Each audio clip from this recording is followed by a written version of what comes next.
There's got to be a better way. And in that, I learn from even the mistakes that I make as a human being. And I think that's really important. It's not about not making a mess. It's about knowing what to do with that mess, how to clean it up. Hey, thanks for coming. Welcome to the Love Shack.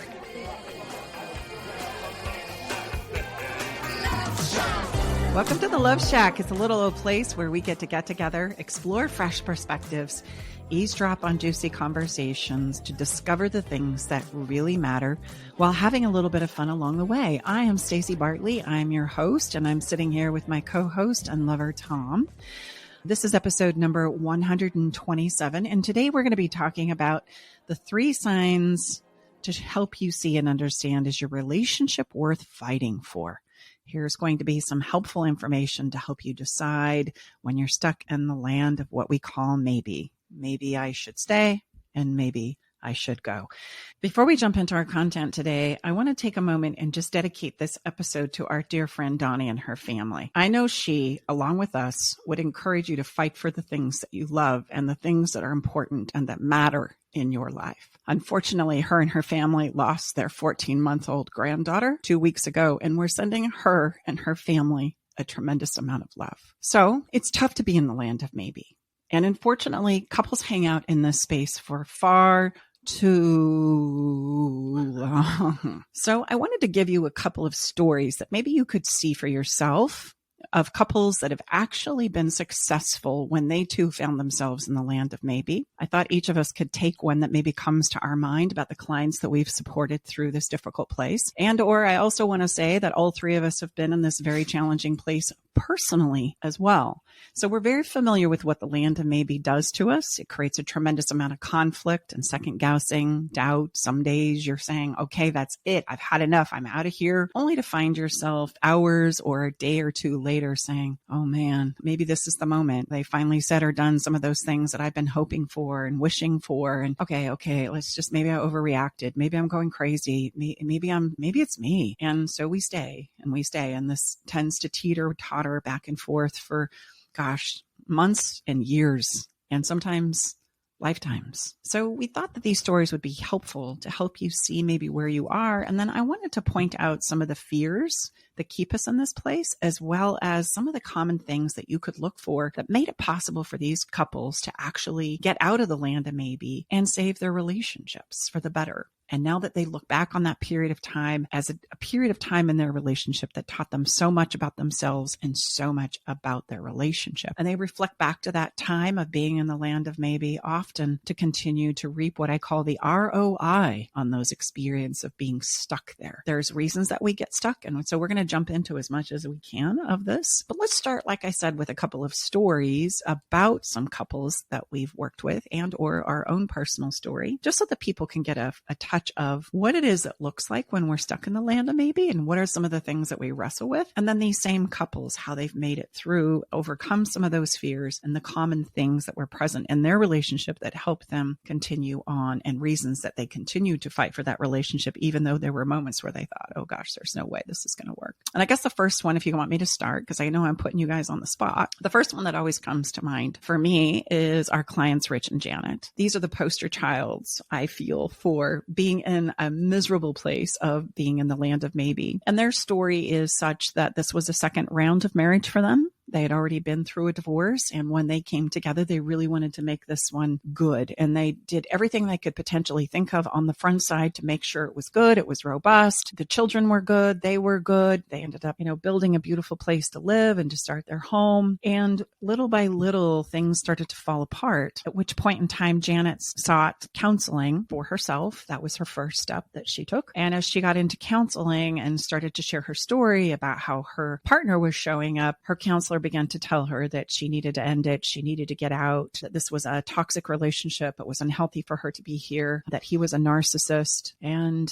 although these were really difficult, challenging things for Janet to hear, and she understood what the counselor was saying logically, her heart was very much telling her a different story. And her heart was telling her things like she loved this man. She wanted to make it work. For some reason, she just couldn't let go. He would show up from time to help her and support her and contribute to her and their lives. And then he would shut shut down, go missing, sometimes get, pretty aggressive verbally and not know what to say. The two of them were fighting all the time. There were these cycles of fighting and conflict that were playing out. And so Janet finally decided in that land of maybe one day she was going to end this relationship, take her counselor's advice, and file for a divorce. And she filed divorce papers. And within that same week, she ended up coming to us and working with us. And this has been a number of years ago. And come to find out, her husband wasn't a narcissist. She was able to show that her role in the relationship was part of what was playing out as well, that we all have a part that we play in what we call this story of co-creation. And together they would show up, work on things, practice things. And little by little, they started to move in a direction where they found their way through it once again. And they're still very much together and very much in love today. Their relationship is different, and the way they show up and love each other is different than when they came together and when they were going through this land of maybe. So there was a tremendous amount of education and practice that they were willing to roll up their sleeves and do. That's possible for any and all of us. And again, we're going to break these down. But I just wanted to tell you a story about, wow, they were in a really rough spot. They really thought it was over. Very much Janet was blaming Rich, and very much she had the counselor saying, you got to end this. This is toxic. This isn't good for you. You got to get out. Doesn't really matter how you feel. You just need to move forward with this, only to find out that no, actually, that's not true. She's even jokingly said, hey, I'm going to send the counselor your program. And I'm like, no, don't do that. We don't need to be kicking up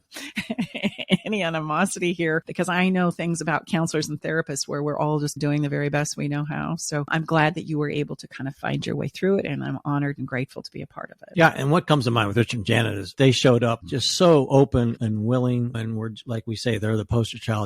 There's so much that we really encourage you when we work with people to do outside of, say, if you're working with Stacey individually or even inside of our Better Love Club, in addition to the Monday night we come together, or whether you listen to that replay, meaning you're going to have a much deeper experience and a much better ability to deploy what it is you're learning and what we're teaching, coaching, and mentoring if you do things in addition to when we come together, whether that's a one-on-one. And Rich and Janet were incredibly studious and followed everything that we asked them to do and showed up to all of our small group. That's when we had our, which we still have, it's by invitation only, our VIP program, where people really want to roll up and we work with people in a very compressed period of time. So, when that's possible, we say anything has the potential to be transformed. It does. I say, as long as everybody understands what's required. Absolutely. So do you have a story of a client or two that come to mind that were stuck in this place that actually... I was thinking of Cassie and Destin. They came to us at a similar time as Rich and Janet, and they were having a really difficult familial situation with one of their daughters, and it was creating a lot of conflict in their marriage as well. And they had very different styles of communication. Dusty was more like to the point, and Cassie is very emotional, like me and Mom too. They just had some issues around that. They've been married a long time. They have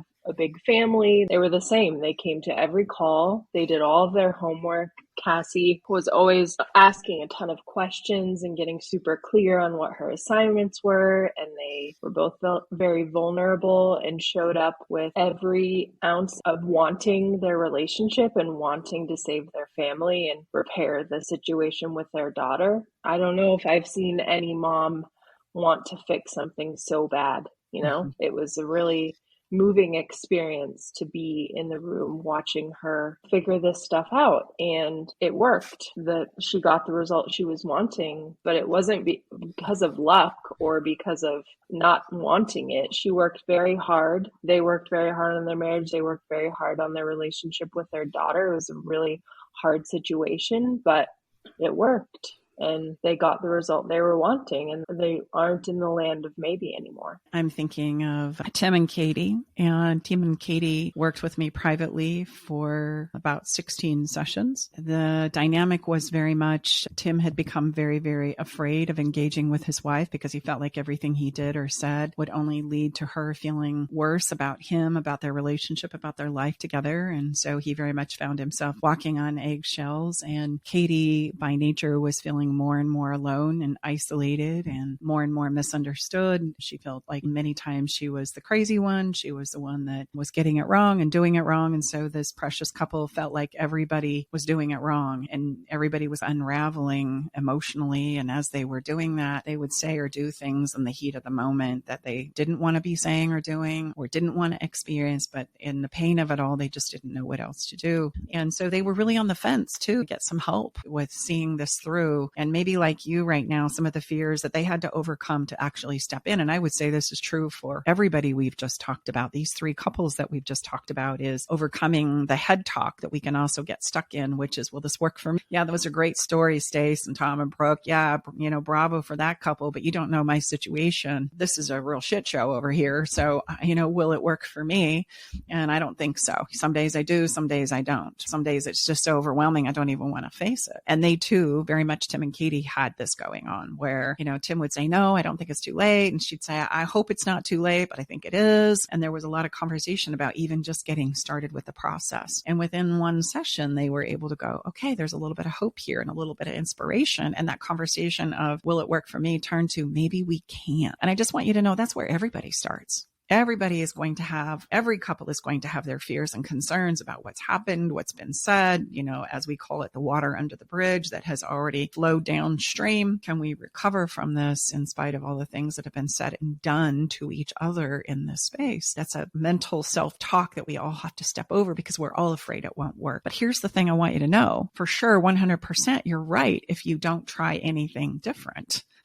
How are you going to know what will work and what won't work until you try it? And unfortunately, this is true for most couples, is they simply won't try to better their relationship. And by default, that default option is it's going to fall apart eventually anyway, because we're not trying anything to do it differently. Stay with us. We'll be right back. Navigating the silent, complex moments of separation or your partner's need for space can feel like walking through a maze without a map. If this sounds familiar, know that you are not alone. This journey, filled with uncertainties and introspection, requires a gentle, understanding guide. Hey, I'm Brooke from Love Shack Live. We see you, and more importantly, we get it. That's why we created the Separation Support Bundle. A collection of resources designed to not just guide you through separation, but to offer comfort and clarity during these times. Our separation guide offers insights and support to help make sense of your emotions and the process of separation. And for those moments when words escape you, our guide on 10 texts to send when navigating space provides thoughtful prompts to help communicate with compassion, plus a soothing separation meditation to help ease the overwhelming moments. Because sometimes all we need is a starting point, or a way to start feeling okay again. Remember, you don't have to journey through these complexities of separation alone. Our Separation Support Bundle is here to accompany you, guiding you towards healing, understanding, and most importantly, the renewed sense of self. Visit staceybartley.com/bundle today to access your free separation support bundle. At Love Shack Live, we're all about exploring the real stuff that relationships bring, the good and the challenging. So let's tackle this together, because even in the hardest times, there's hope, growth, and yes, even love to be found. Or they've tried something like Rich and Janet, went to counseling and it wasn't the situation they were hoping for, or that didn't work for them. And they're like, okay, everything is not going to work for me. And be cautious about that, right? Because one experience is not everything. One experience is not the net total of what's possible for you. And that's true for any arena in our life. Yeah, just a couple episodes ago, we did a very thorough episode about what you should look for. And we have a brand new guide that's up on our website, I believe, Brooke. Things that, whether you choose us or anybody, things that you should look for and ways that you can step in, put your toe in the water without a significant investment. And then potentially a significant investment would make sense for you. But I always remind people on clarity calls, look, this has to be a good fit on both sides. We're asking to be invited, us as a family and our body work, into the most sacred place of your life, which is your relationship. So it needs to be a good fit. So don't underestimate, don't blow through that. If something doesn't feel right, for heaven's sakes, acknowledge that. But if it does feel right, if you're resonating, then take a step, put a toe in the water. You can join Better Love Club for $97. And if you don't like it, we'll refund your investment. So we're going to hear this and you're going to say this for every episode for as long as we're podcasting, is don't wait. The key is if it makes sense and feels right, put a toe in the water and see what's possible. Because the only thing I can guarantee, if we don't do anything, you're just going to get more of the same. That's really, I don't mean to be the bearer of bad news, but let's just be honest and let's look at it from an objective perspective. That's a classic definition of insanity we all hear over and over, right? And everything we do, I could just say, and speaking to my own experience, I mean, everything that Stacey and I and Brooke do is things that we wish we had access to when we were going through this situation ourselves, because we know how difficult it is. Mm-hmm. What about the one about, is it too late for me? Oh, yeah.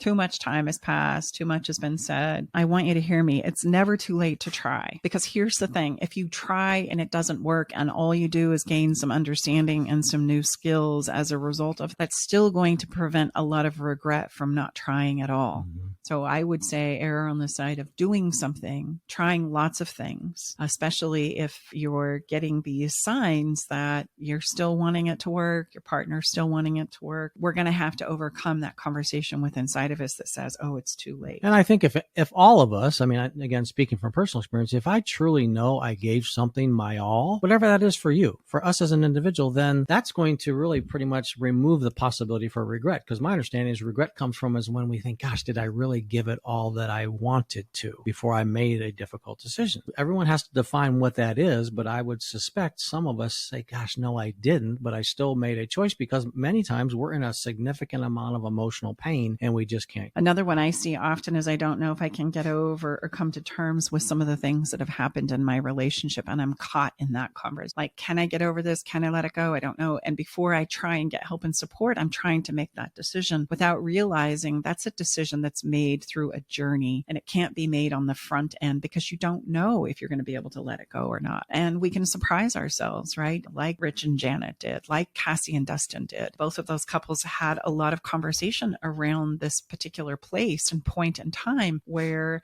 they weren't sure they could get over what had transpired in the past and how they were currently framing their experience in their relationship. Yes, they did. They were able to reframe it from a place of understanding. And that's the thing. I say this often in our work. Communication is for understanding, and that's a hard period. Because if we get to the place of understanding about what you were thinking and what was driving the behavior when you said or did those things, it makes it much easier for us to let them go or to come to terms with them. And then we can start to come from a place of understanding instead of blame, defensiveness, manipulation, control, leverage. All of those things are going to drive conflict. And so that's why you're not going to know if you're going to be able to let it go. I would ask you a different question. Are you willing to attempt to, or give it a possibility that you might be able to let go? Then if that answer is yes, then yes, try, go for it, step in, overstep a lot of those limiting fears that are rolling around in your head. It's a journey. It's not a place you arrive at before you get started. It's a place that you experience and arrive at through a journey and a process of that understanding we were talking about. I would say it's incremental, just like other successes we've had in other areas of life. So again, I use this analogy often, but if you have a physical pursuit and success, I'm sure that's been incremental for you. I mean, it's no different. I mean, so yeah, these blanket, like carte blanche expectations we have, they're not realistic, nor are they fair to anybody. You as the person that has maybe had the sidestep, the misstep, or the person that is on the receiving end, neither place. Mm-hmm. I just know from my first marriage that I used to hold the pain that my ex-husband caused me over his head a lot. And I recognize that was like a leverage point I had. And if you would have asked me if I was willing to let it go, it would have been hard for me to say yes, because using that as like a way to get sympathy and a way to continually jab him in the side with reminding him of how much he hurt me, that was a tool that I used. And I wasn't proud of it, but it would have been hard for me to say, yes, I can 100% let that go. I'm sure there are a lot of other people in the same situation that are like, I don't know if I can. I honestly don't know if that's possible. But if you can try, then you've got something. Totally agree. And what about the person who has had something egregious happen, some form of betrayal, and they're not quite sure they can let that go? I mean, that was my experience in my marriage, where I didn't know if I could let that go. Yeah. But I stepped on a path of learning and exploration to realize that that wasn't the biggest problem that we had in our relationship, that the relationship had been falling apart for years. And this was just like the culmination of a lot of pain and misery that was going on for both of us. And our biggest problem was not the fact that this affair had happened. Challenges were how we were showing up day in and day out in the relationship. And this is just the net culmination of that. So there's a lot to uncover here. And sometimes we can become hyper-focused on one event that has transpired. And it's usually the event that brings everything to what I call a catalytic moment, because we've known it's been in a slow pattern of breakdown for quite some time. And we haven't known how to address it, or we just kept thinking it was going to get better and it was no big deal. feel. And then I start wrestling with myself, which is a full-time job. And then I start getting upset because you keep bringing up these feelings and emotions inside of myself that I don't want to feel and I don't want to deal with. And I think it's unfair. And it's really easy for me to make up a story that this is all your fault and you should know better and you should know when and you should know how if you really love me. And then we start stacking on those things. And then there are these big like catalytic moments that are the crescendo of this buildup of all of these little teeny tiny things, little problem now, big problem later. And in my relationship, the affair was the net result of that. And like you, maybe if this is your situation, maybe not even from an affair, but from other things that have happened, a drug and alcohol problem, a mental health challenge, a health challenge, money problems, kid problems, step-kid problems. These are usually the biggies. And we make up stories about them, about what we think is possible that prevent us from even trying, from even like putting a toe in the water, as Tom said, to just getting the help and support. Like anything you might try and explore is going to give you beneficial information, right? It's going to give you information about, geez, okay, that didn't work. Let me try something else. Or, oh my gosh, this is exactly what I needed and I had no idea. So anything is better than doing nothing. Because if we do nothing, we're just going to continue in that pattern of breakdown, which is not at all what we want to see happen for you. And the last one that I have is that of resistance. I think sometimes facing off with ourselves or facing off with what we call our shadow self, right? That dark part of ourselves that we all have, by the way, I really want to normalize that. As a human being, we have the capacity to be all things, and all of us have a side of us that is not necessarily our best side, that may say, do, or think things that are not necessarily who we want to show up in the daytime, but definitely some things that we wrestle with, shall we say, in the shadow side of ourselves. And we know probably we've made some mistakes and said and done some things that we're not proud of. All three of us sitting here before you are human, and all three of us have things just like that in our own lives that we look back on and go, oh man, I was a hot mess. That was a shit show. Oh my God, I can't believe I did that. And we learn from it. And that's the difference maker between being stuck in it or learning from it. And when we can own them and accept them and move through them, they can really empower us to become better people, because we remember the pain of feeling like that mistake is being made or was made in our lives. And all we have to do is remember that and go, okay, I'm not going to do that again. That was terrible. That was painful. There's got to be a better way. And in that, I learn from even the mistakes that I make as a human being. And I think that's really important. It's not about not making a mess. It's about knowing what to do with that mess, how to clean it up, gain the value from it, and move on with remembering it to some degree so that I don't find myself in a similar situation. And that's really the journey of life. That really is the process of living. And we get better at relationships just like we get better at anything else. And you're going to make some mistakes and you're going to go through some hard times. And that's normal. Normal is there going to be things that don't work for you in any relationship you're going to be in. And that includes the ones with your pets. Like I have a 17-year-old hound dog, and there are things I love about my dog, and there are things that drive me crazy about my dog. So I just want to normalize that having things that don't work in our relationships, having tough emotional experiences as a result of being in relationships is part of the deal. What are we going to do with them is usually the part that we don't know how to navigate. And so sometimes there can be a tremendous amount of resistance in stepping in and getting help and support because of these dastardly conversations we have with ourselves about how we view ourselves, who we are, the negative self-talk. It's kind of like one client said to me, look, I don't need to see somebody to tell me I'm an asshole. I already know that I'm an asshole. What else have you got for me?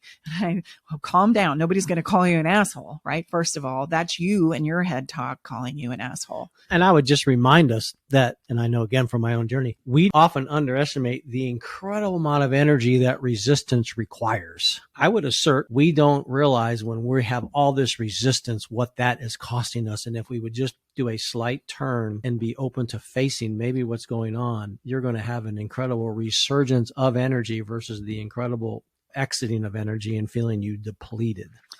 One of the most fun testimonials we ever received, I forget who gave it to us. It was a husband of one of the clients. And he said, man, when I heard I was coming in for a 90-minute session, I thought it was going to be awful. But at the end, I thought, wow, that was fun. So we're an alternative to couples counseling. So I just want to remind you, this is not like you're coming in and you're going to lay all your problems on the table. And then mom too is going to sit there and tell you who's right and who's wrong. And then you're going to argue in front of her and she's going to critique you. This is not that.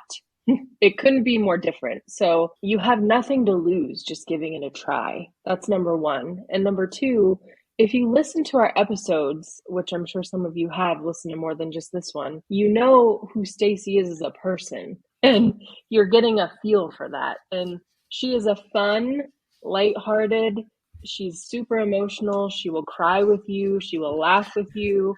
It's the opposite of traditional. As a family member and also her employee, I can tell you those things with 100% certainty, but this is not traditional, boring, cut you off at 50 minutes. That's not what this is. Hey, I want to go back to the resistance question for a minute, if we may, Yes. if that's okay. My point of that was to challenge resistance and say, keeping up all that resistance for all of those preconceived notions that you have about couples therapy and couples counseling, you can let those go here, because that's not what this is. Like I said, we're an alternative to couples counseling. It's a totally different environment in that room or in the Zoom session that you're having with her. So let the resistance go and try something new. I love it. Yeah, and that's so true. And you had a great point about resistance. And if we could just get off it, right, and just twist it a little and just kind of take a step in. And I wanted to ask you, I was dying to ask you actually, when you said that, what are some super tips that you have used to let go of resistance? Out of the two of us, I would say you're the most stubborn between us. I mean, not that I can't be stubborn, but I would say when you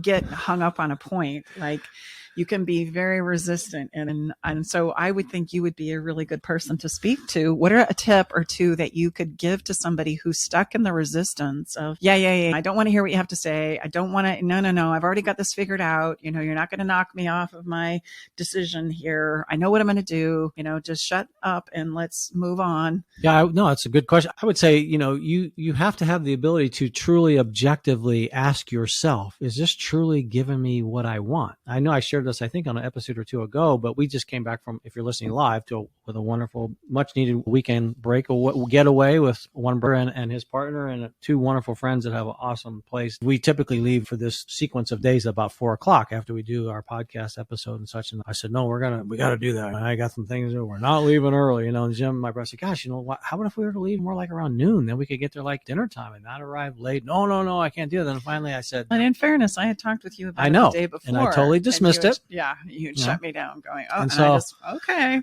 That was probably one of the most clear implementations of what I'm suggesting you may do for yourself is, like I said, gosh, I'm so excited about this time away. Wouldn't I want to leverage every bit of that I could? Heck yes. Well, that's a silly thing. Why would there be any resistance? Like, how fast can we move up the time to depart? So I moved some things around, chose not to exercise that morning. It's not like I'm all of a sudden going to start not exercising. And so, yeah, I think so. The ability to truly, we can get so spun up into our own righteousness, to be fair, and thinking that we are absolutely right. And maybe we are, but could there be a win-win with an expansion of how we're looking at something? You just have to admit to yourself that maybe I was off. Maybe I wasn't looking at this with the widest perspective possible to give me what I truly want, which was time away and time with Stacy and time with my brother and other friends that are like family to me. Heck yeah, that's what I want. Well, then why don't I get as much of that? And we did it on the backside, and that was all Stacy's. We went through the Hearst Castle, and everyone said, oh, no, you need to make that reservation a month out or something. Stacy said, why don't we just call and let's go online and see if it's possible? And lo and behold, oh, sure, there's all kinds of availability. What time do we want to go? I was said, oh, honey, no way. She said, well, how about if we just checked? And we had a magnificent experience. So we even extended the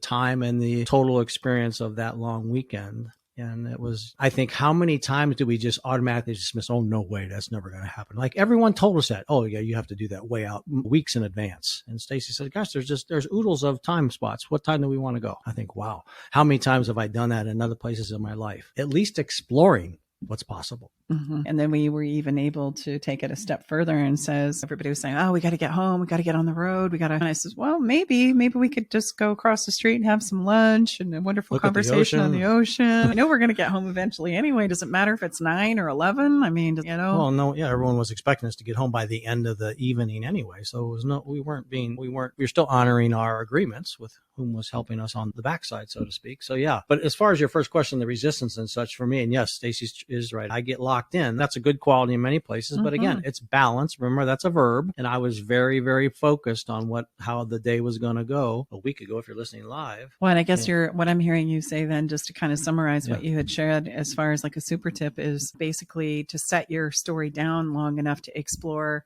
other perspectives or points of view. And then you can always go back to your point of view if you choose to, but at least you're giving yourself the opportunity to let go of the resistance long enough to explore other potential possibilities. Yeah. And with that comes that you need to come clean and say, you know what? God, I was off. I mean, it's not like if we apologize that we become less of a person. I would argue that you become a deeper, more enriched, empowering person when we can say, you know, my bad, my apologies. I was totally off on that. And not to get political or just a little political, but something that I see in the current political climate is people being terrified to admit that they were wrong and change their mind. So if you give yourself the permission to say, hey, yeah, I used to believe that, but now I believe this, and it's okay to change your mind. If you could apply that to all areas of life, your anxiety, your stress, everything would improve, and our world would improve if we were allowed to change our mind. We don't realize that being able to take responsibility for changing my mind and giving myself permission to do so each and every step of the way is like your get out of jail free card. Emotional jail. It's your get out of emotional jail card by saying, oh, you know what? I understand where you're coming from. I'm sorry. Let me learn from that. Let me go in a different direction. And something's coming to me, and this, you may have this in your notes, but it's coming. It just came to me really powerful. So if you're listening, you may think, gosh, but Stacy Tombrook, you don't understand my situation. And everyone in my circle of influences says there's no way I should give this relationship, this marriage, a second chance. And look, I get that. But like we're saying, at the end of the day, it's your call. We get asked all the time, should I give this another go? And you know what we say? You give it as many goes as you want. The only rules that apply are the rules between the people involved, and everything else doesn't apply. That's the way it is. And I can hear the voices of our listeners going, yeah, but what if it's a toxic relationship? And what if they're a narcissist? I've done all the searching and the quizzes and one's an avoidant and one's secure and, yada, yada, yada. And I don't know what to do and I'm stuck. So those are the things that you need to work out and through yourself. And here's the thing. If you make a decision based on the point of view and perspective of someone else, then you're always going to be left with regret, and there's no development of your emotional capacity and strength. You're always going to question yourself and have a tremendous amount of self-doubt, as though you can't trust your decisions, you can't trust how you feel, you can't trust to navigate yourself through your own life, that somebody else needs to give you those strategies and tips for you to rudder yourself. And to me, that is a really sad place to navigate, because you're always imploding and second guessing yourself. You're always in a place of doubt that robs you of your self-esteem and your self-confidence. And so regardless of what this is, it's important that we empower you to make the decisions that you need to make from that place, so that you can also reap the reward of it on the backside. However it goes, you reap the reward of saving it, or you reap the reward of being able to finally say, I'm going to let go of this, and I understand and I know why I need to let go of this for myself, my own welfare and benefit, as well as the person I'm co-creating with, and I get it. And those are the things that we rob ourselves of when we just sit around and wait for the default option. You always teach our clients that trust comes from within yourself. And if you don't allow yourself to make these decisions, you're not allowing yourself to develop trust with yourself, which leads you, when you have full trust with yourself, you can always be okay no matter what. So you can know that the decisions you're making are always going to be okay, because you are always going to be okay no matter what happens. And that is something, when you feel that visceral need to be attached to your partner and know that, and you're clinging to them and you're asking them for validation and you're knowing that if they break up with you, you're not going to be okay. That is not a place of self-trust, and that is not a place of having a strength within yourself to know that you'll be okay no matter what. And you can't have a real secure relationship without that. So these are all a domino effect of things that happen. So if you're in the place of the land or maybe, you can't really make a good choice if you don't know that you're going to be okay no matter what, because you're always going to be making the choice that you think is going to be allowing you to be okay. So there is no choice at all. And that would be, as I had said to you, my previous marriage with the affair. Remember when I said just a little bit ago, that was just the culmination of many other problems in the relationship. And this was the one for me that if I let go of this, right, that I wasn't going to be okay. and that I had marked my family and I was broken. And so I needed this to work. I needed this person in my life in order for me to be okay. And the journey that is possible for you to be able to make these decisions is the growing of yourself. And through that growing of yourself, like Brooke said, and being able to come home to yourself, to trust yourself, not that challenges won't happen, but that you can make your way through them. That's a game changer, because then it helps you to see other things from a much more objective perspective. And not that it's not going to make you cry or be disappointing or bring up some challenges in other ways, but you start to establish a sense of self that you can anchor yourself in a place of knowing within inside of yourself. And it makes it so much easier to navigate life. And it also makes it so much easier to understand others and to trust others, to risk with others, to be present for others, to not judge others, because you're not judging yourself. You don't feel like you're in this place of desperation where you've got to have this person in order to be okay.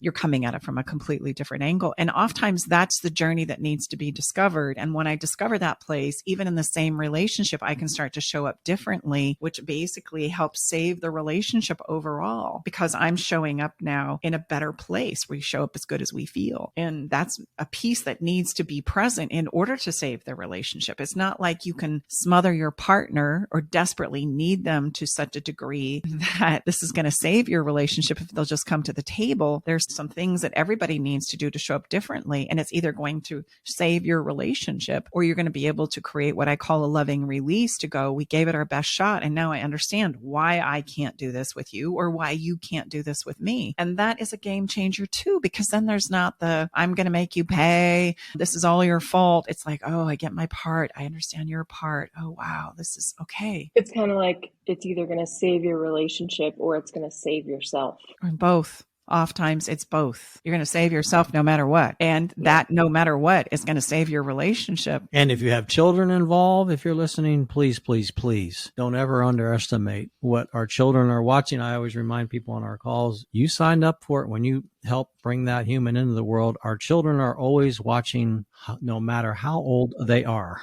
And absorbing. And absorbing. And I just want to say, when their children are involved, you're going to be partners for life, like it or not. So you're just not going to be lovers. You're going to be parents. And so you're still going to be in a process of co-creation for many, many years to come. And so this has got to go well. This absolutely has got to go well, regardless of how it rolls. That's what we stand for. That's what we're about here. So that's why we do what we do here. I know we've talked a lot about some of the behavior and some of the fears associated with, hey, is your relationship worth fighting for? But I want to give you now several things to consider that are signs that your relationship is worth fighting for. And the first one is your partner continues to do their best to show up in an attempt to co-create with you, even though it's hard, even though you're going through a difficult time, that I'm still trying to show up and keep my agreements with you. Like, this is one of the biggest telltales that there's still a lot to be discovered and understood about your relationship and everybody's role in it. What does showing up mean? I know our viewers often have questions about that. What does it mean to show up? It means that through demonstration, you're still keeping the agreements that we've had around our relationship. You're still helping me with the kids. You're still preparing meals. You're still making me my coffee because that's what you've done. You're still wanting to plan financial pieces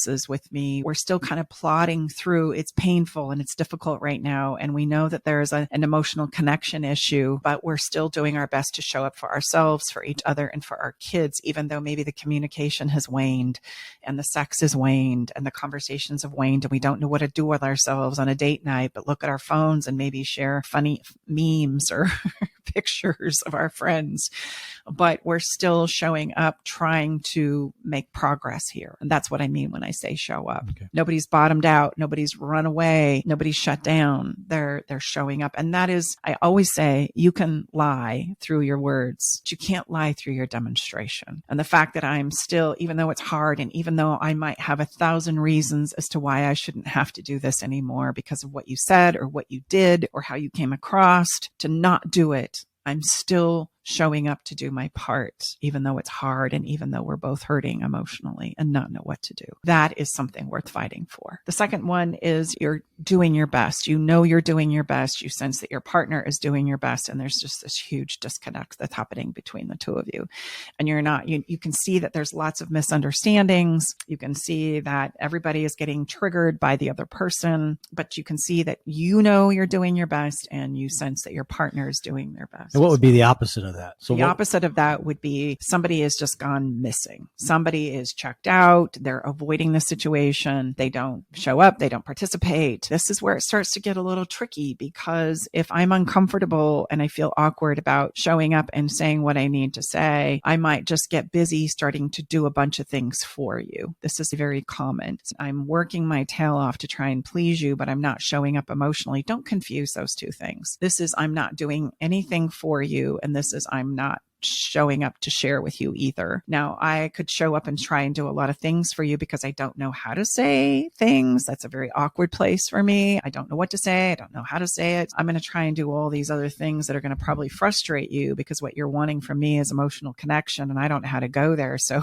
I'm buying you a bag, and I'm buying you a new car, and I'm working overtime so we can take that vacation. So doing that would be someone doing their best. Yes, absolutely. Somebody who goes missing, that is shut down, avoiding using alcohol and drugs to just totally bottom out. Those are things that we need to get real professional help with, because there's a lot going on there. And those are much more difficult sometimes to manage and to see. And sometimes there's this huge piece where they need to work through some of the addiction problems to even know if they're capable of co-creating in a relationship. So we're asking a lot of a person who is totally shutting down or escaping through the lens of alcohol, drugs, those kinds of things. Because in that moment, there has to be a development of a sense of a person first. And then that person needs to decide if they can co-create with another person. And so those are huge canyons to leap. So I just want to give you this as something worth fighting for. Ideally is somebody that is showing up with you, that has the capacity and the ability to co-create with you, even though there might be a lot of pain and a lot of emotional struggling.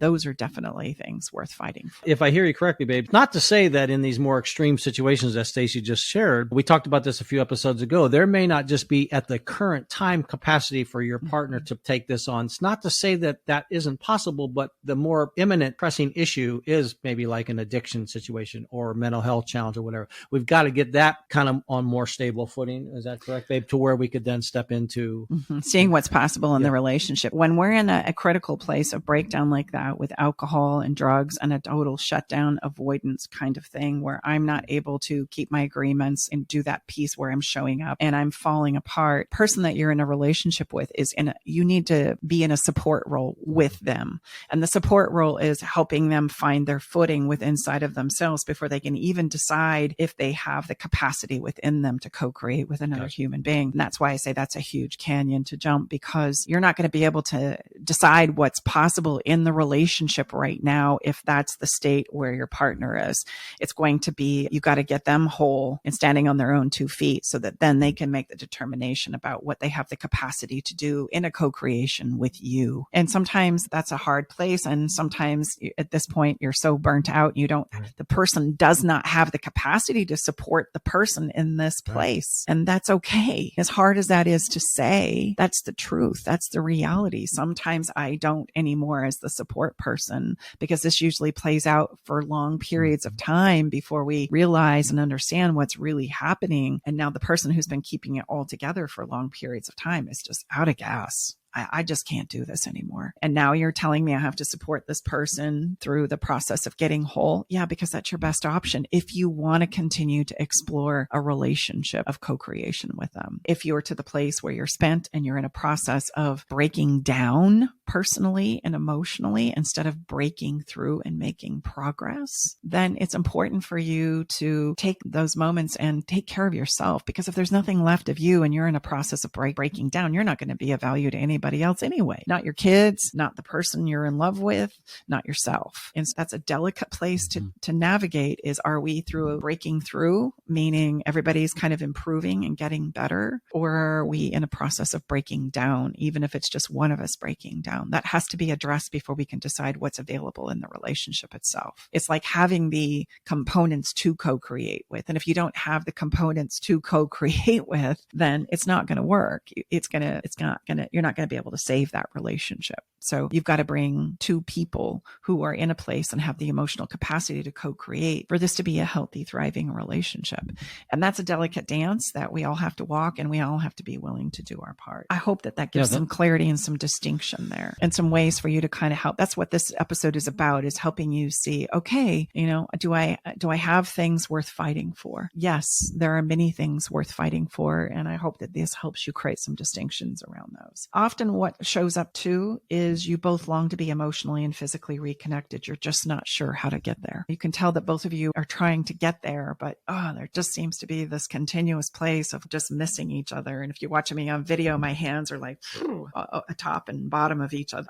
You're thinking you're making progress and we're going to finally connect and it's going to finally be great. And we miss each other again. That's a very common experience of things that are there that are worth fighting for, but we just don't know how to make the connection happen. Yeah, I would say we ask people, if you sign up for a clarity call, there's 4 questions we ask, and one of them is what's missing. And I would say absolutely more often than not, usually there's several things or more that are listed, but one of them is connection. What's missing? Connection. Mm-hmm. And I would point out that I don't want any of you to take what Stacey is saying the wrong way. Even if you are in this situation and you have things worth fighting for, and you're still showing up, you're probably going to feel like you're in a terrible relationship. You're probably going to feel like none of your needs are being met. You're probably going to feel like you're misunderstood by your partner. You're probably going to feel like you're fighting a lot. Like, we're not saying that your relationship is only fighting for if you have a great relationship. No, we're saying that you can have a really sucky one, but there's still essential ingredients you need to fight for what you have, but it's just not working right now. I don't want anyone to listen to this and think, oh God, my relationship isn't worth fighting for because it really sucks. No, that's what we're saying. We're saying that most relationships are worth fighting for. There's very few that aren't. Well, and realize what gives us the signal that we need to improve how we're showing up in our lives and in our relationships is we get into this place that sucks and it's hard and it's painful. And there's your sign. And that's why we always say, don't wait, because that doesn't get better with kicking the can down the road. It gets worse. And so having somebody who could help you uncover what your next path of growth is and teach you some real relationship skills and principles that literally govern human connection will be a game changer for you, because we all believe that we're supposed to be good at this thing called love. And then we find ourselves in these painful places, which again is just a sign. Hello, there's some things that are not working here. And then we make up a story about that, which causes us to kick the can down the road a little further. And then the pain escalates. And that's when we start saying and doing things to our partners and to ourselves that we never imagined we would do, instead of realizing there's nothing wrong with you. It's just that you don't understand the principles that govern relationships overall. And it's time for you to learn those and be self-reflective and understand what your part is and what your partner's part is. Like, there is a place where you end and your partner begins emotionally. And it's the emotional stuff that usually kicks our fanny, because we're either going to resist taking emotional responsibility for our part, or we're going to try and do too much emotional work for everybody to try and keep this thing afloat, and it wears us, right? So those are the things that we encourage you to learn. And that's how we save our relationship, just like Brookie said. And you're going to be in pain when you begin. That's what gets our attention and finally gets us to go, okay, all right, I'll do it. I'll face off with myself. I'll have that difficult conversation, which is, by the way, if you have a feeling inside of yourself where you long or wish that you had the ability to simply share so many things with your partner, but you can't find the words, that's a relationship worth fighting for. If you are still very much in a place where you want to or can't imagine a life without this person in your life, that is a relationship worth fighting for. I'm frustrated, I'm in pain, I'm suffering, I'm breaking down, but I just can't imagine my life without you. There's something there for you to uncover and to learn about yourself and about relationships. That takes me back to when you and I first came together, not too long. Within the first year and a half, we had some very intense important family things that had to be taken care of that was not even on my radar. Mm-hmm. And there were some very touchy moments there where I wasn't quite sure if it was going to work out or not. But at the end of the day, what I asked myself very clearly, could I imagine my life without you? And I said no. And I said, okay, if that's truly how I feel, then I need to step in and we'll figure this out one moment at a time. And this particular challenge has been ongoing, and thankfully it's gotten much, much better, and grateful for how it's turned out. But that was the most my knees have ever buckled in our 12 years together, without question. Well, and do you remember me like being very anxious and coming after you in the beginning and like begging and pleading, like, please, please, please don't push me out. Cause you were definitely like, get away, go away. I don't want to talk with you about this. We were very much what we would call in an anxious and avoidant type of a situation and scenario.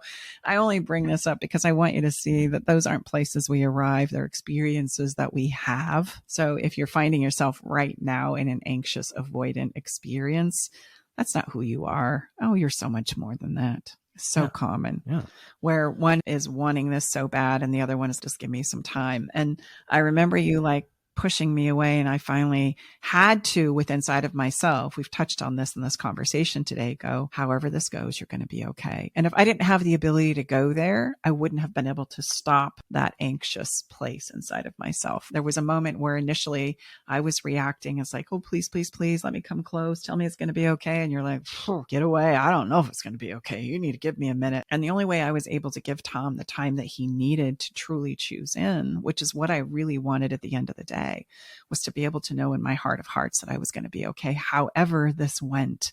And that if I did truly love him, I was going to give him the opportunity to truly choose in, because what was my other alternative? My alternative was to force him into staying with me, make him feel guilty and obligated to stay with me. I wanted no part of that because I had already experienced that, ironically, in my previous marriage. And to give the listener some context here, give you some context, this particular family challenge would, let's just say it was coming from Stacy's side of the blended process. Not to get any more, but it was all Stacy's. It was all what I brought to the table. Which is a lot. If you're listening, there's a lot of numbers of the 21 human beings. Most of those numbers, Brooke is only, and there's only one other one. It's truly from the Bartley side. And so, I need to hear you say it. Like, what do I always say to you about this? Now baby, I'm worth it. Yeah. And so I need to hear you say, baby, you're worth it. Baby, you're worth it. Yes. Feels so good.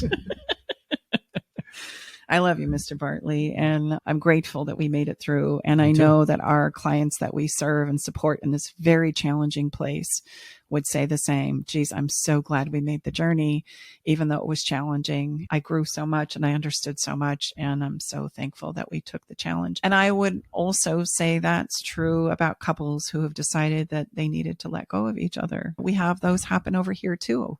Absolutely, we do. But they let go from a different place. They let go from a place of understanding themselves better and knowing that they're going to be okay.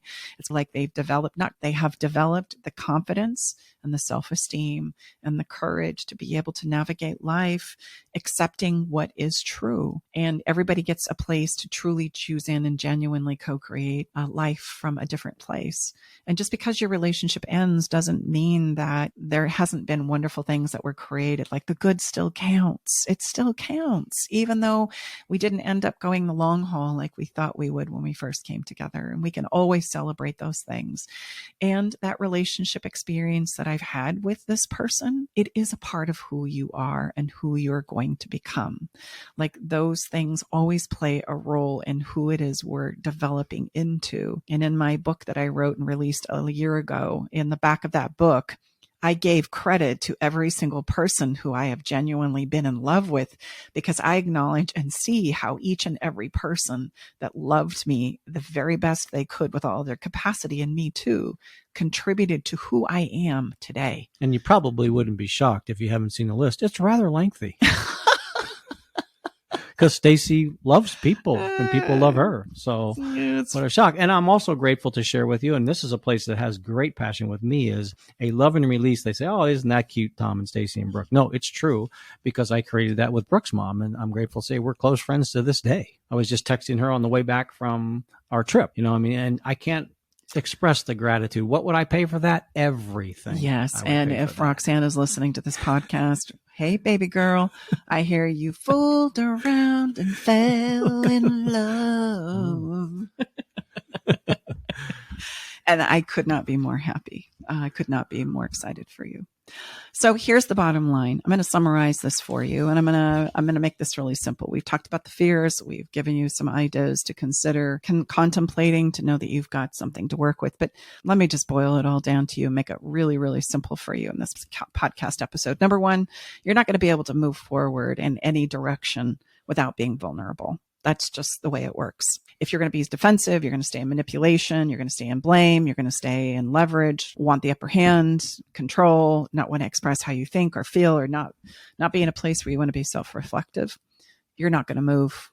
You're going to continue to be in a place of breakdown, and you can choose to stay there and learn how to deal with that and get okay with that, or you can choose to try something new, but it is going to require you to be vulnerable. And then there's three things that I just want you to consider. And here's what I know to be true after years of this doing work. These are really the magic three questions that we want you to really, really honestly consider and just step into and marinate on these. Because you know what, it can be very overwhelming. And as a family and a team we've come to, these are really, you have to get really clear on these three questions. And there's no right or wrong answer. It's your true answer for you and as well as your partner. Mm-hmm. So number one is, and these are in priority. Okay. Number one, you want it just because you want it. There's no alternative motive for wanting it. It's just, as we had said before, I just don't want to see my life without you in it. I want this. And God help me. Sometimes it's even a frustrating experience when you look inside of yourself and go, I wish I didn't want this. Why can't I just let go? And the opposite of that would be not maybe from a place of pressure from, say, a religious perspective or a cultural perspective or a family perspective. That can be very clouded. That can cloud our judgment. Mm-hmm. So, I mean, this is a place where you have to truly turn within yourself and honestly ask yourself this and only give the answer that's true for you. Yeah. I've had a lot of people say, yeah, I want it. And then on the backside, they're going, I can't stand them. I'm like, well, okay, we got to talk about that. Right. So, because if we have a yes to these three things, we can get through anything. We literally can. But you got to want it. You got to want it just because you want it. There's no money agenda, kid agenda, religious agenda, family agenda.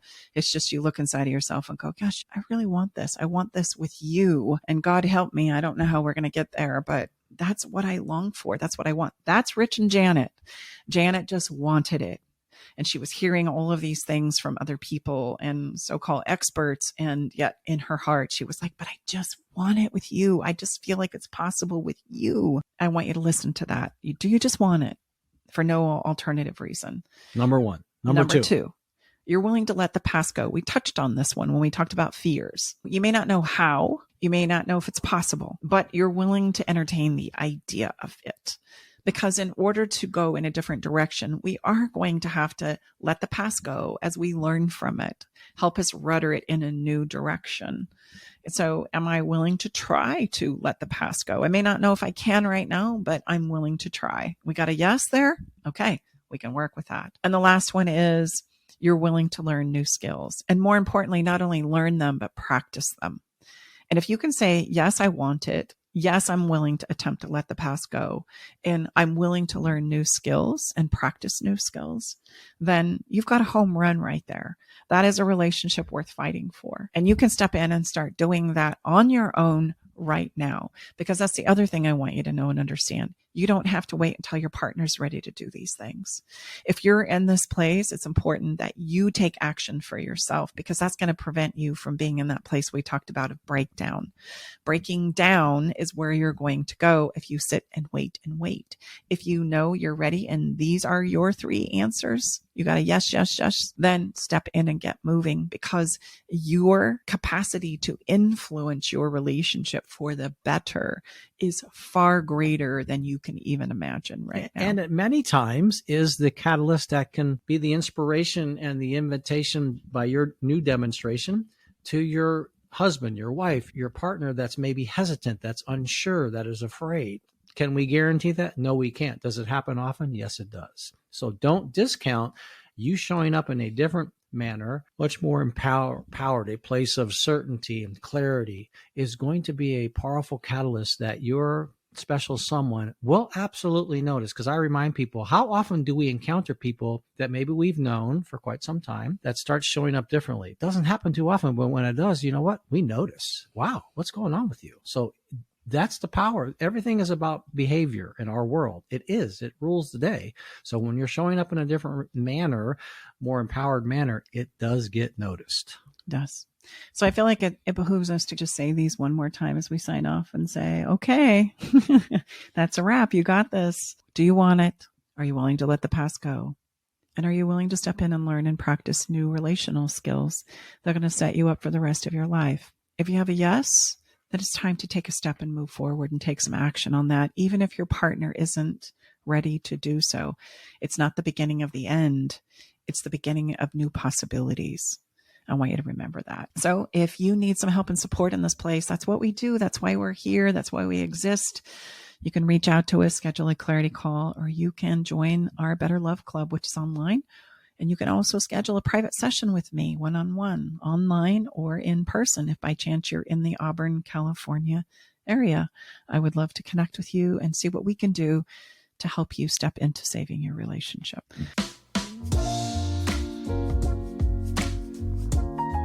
As we do each and every episode, give you a moment to follow the fun. And because of our conversation today about, is your relationship worth fighting for? Something that really is a fun thing to do is to, instead of thinking about all the things that are driving you crazy about your person, I also know you wouldn't be with your person if there wasn't something that you were also getting out of it.